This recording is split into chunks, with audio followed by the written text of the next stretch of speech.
इमाम अली अलैहिस्सलाम मस्जिद कूफा में थे।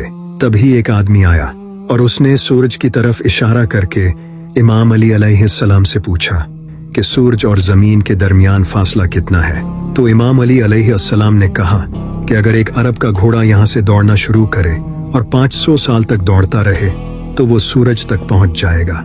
जैसे ही उस आदमी ने ये जवाब सुना वो कन्विंस हो गया और चला गया।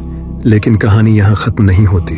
अब हम कैलकुलेशंस करेंगे और देखेंगे कि आखिर इमाम अली अलैहिस्सलाम के इस जवाब के पीछे की मिस्ट्री क्या है। इमाम अली अलैहिस्सलाम ने कहा था कि अगर एक अरब का घोड़ा 500 साल तक दौड़े तो वो सूरज तक पहुंच जाएगा। एक अरब के घोड़े की एवरेज स्पीड तकरीबन 22 माइल्स पर आवर होती है।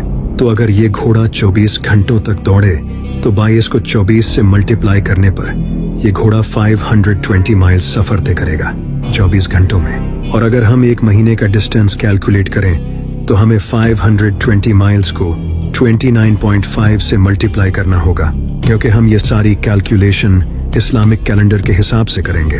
तो अगर हम 6 महीने 29 दिनों के और 6 महीने 30 दिनों के अस्यूम करके 520 को 29.5 से मल्टीप्लाई करें तो जवाब 15,500 आता है। इतने किलोमीटर्स का सफर घोड़ा 30 दिनों में तय करेगा।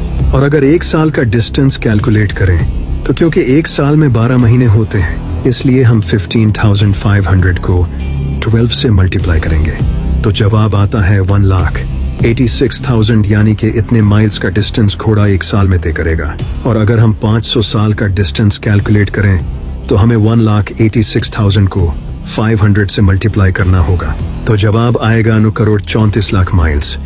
यानी अगर घोड़ा 500 साल दौड़े तो वो 9,34,00,000 माइल्स का सफर तय करेगा। अब अगर हम जमीन और सूरज के दरमियान का डिस्टेंस देखें तो साइंस के अकॉर्डिंग जमीन और सूरज के दरमियान का डिस्टेंस कभी भी सेम नहीं रहता, क्योंकि जमीन अपना ऑर्बिट ओवल शेप में करती है।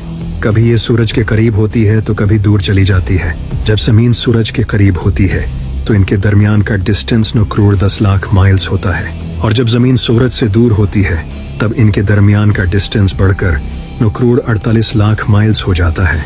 तो अगर हम एवरेज डिस्टेंस ले जमीन और सूरज के दरमियान का तो ये एग्जैक्टली वही डिस्टेंस है जो इमाम अली अलैहिस्सलाम ने 1400 साल पहले बताया था। सुभान अल्लाह। एक